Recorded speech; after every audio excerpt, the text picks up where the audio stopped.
Cell signaling is crucial in a changing environment as it enables cells to communicate by receiving and sending out signals. A ligand is any molecule that binds to something else to perform a biological process.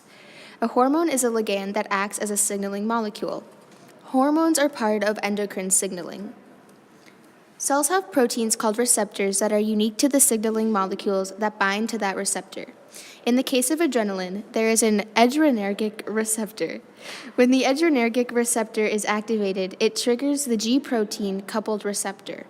When the G protein is in its inactive state, GDP is in its binding site. Once the adrenaline binds, an allosteric change is triggered and GDP leaves, being replaced by GTP. The activated G protein bumps into adenyl cyclase, causing a shape change. Then a phosphate is released from GTP, inactivating the G protein, leaving GDP in the binding site.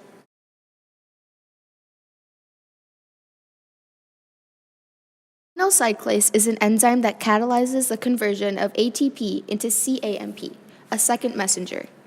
Phosphates are removed from ATP to form CAMP. CAMP will amplify the response in the cell by activating multiple proteins. The CAMP molecules activate the enzyme protein kinase A, which phosphorylates many protein substrates or relay proteins by attaching phosphates to them.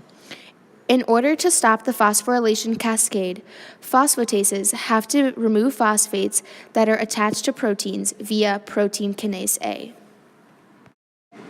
After the processes of reception and transduction, finally the signal triggers a cellular response. In this sense, we will be looking at how these signals turn on and off genes.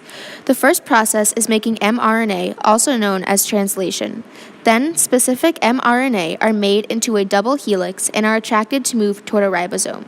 After all, finishing the process of transcription.